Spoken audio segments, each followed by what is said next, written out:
Good morning, seekers of God. So anyway, I'm sitting on this slide, at the very end of the slide of one of those jungle gyms. I thought this would be a great place to tell the story of a new friend of mine named Cameron, and use his real name. So a lot of people know I will go to an establishment, a bar, and I will have a beer, and I'll be helping people understand how much I love them through God's love, right? And they used to call me Reverend Ron. I'd walk in and they weren't always real nice to me, but I always told them things, you know, that I loved them. I'll always be there for them. Well, one night I'm in Lake Arrowhead and preaching to this young kid sitting next to me about God's love. And another young man walks up behind us, and he's got dark glasses on. And it's probably 7 o'clock at night, you know, during the winter. And anyway, he says, I'm here to speak to you.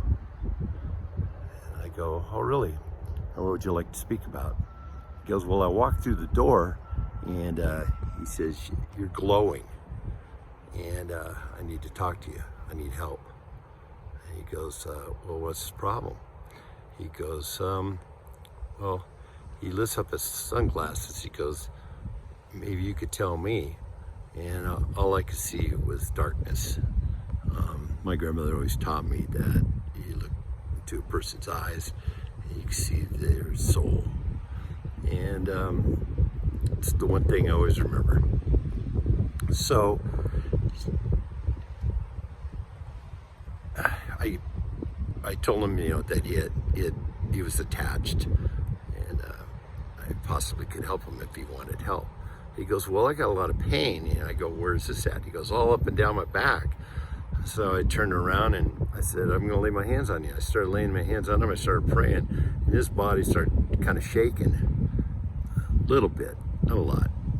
And when I was done, he says, oh, I felt that power. I prayed for God's love through him for healing. And we traded numbers, and that was Friday night. And then Sunday at 12:30 a.m., he calls me, tells me he's in the hospital at Lake Arrowhead. And he's gonna need someone to come pick him up later on when they release him. And that he overdosed on methamphetamine, which is a speed meth. The devil's drug. That's what I told him it was.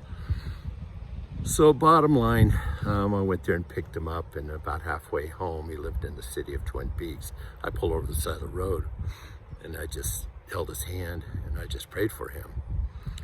And we ended up setting him up with a friend of mine. He's a Christian, him and his sister, and they have a way of removing spirits or attachments, unwanted spirits that died and never ascended to heaven. They're still on the surface here, still thinking they're alive, and they attach themselves to people that have the same problem that more or less they died from. And they were just looking to feel that same high. It could be alcohol, it could be drugs, it could be porn, it could be all kinds of things. And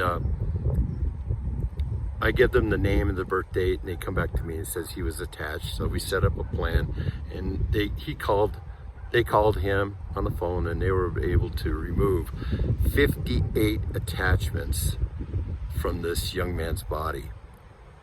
Yeah, I was called by my friend who does this, administers this with the spirit world, and he told me. It wasn't too long right after that, Cameron called me. He says something happened to him. He goes, the darkness has been lifted from him, and he feels so different. And he was a little bit scared. because he hadn't felt this way in such a long time, and that he had,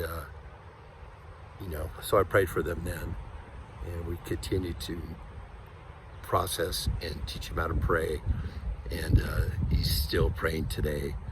And of course, most of these people go back, and yet they quit again, because that's just what happens, But the attachments are gone, and this man is free to pray and to ask for God's love into his heart, and that's the way he's praying today. So everybody, if you could lift up Cameron in his prayer, and as he still overcomes the meth. I'll give updates to when I do talk to him. He did move out of the town, which he needed to do. I told him he needed to move away from those drug dealers and the friends that are continuing to use it. Otherwise, he'll never quit. So he did move down into near Palm Springs and getting his life together. So pray for Cameron and pray for God's love in yourself. So you also could be a minister, a bar stool minister. Those are the dark places that people are searching and need help. So I'm there and other places like that. God bless you. Pray for God's love in your heart so you can love others as he loves them. Amen.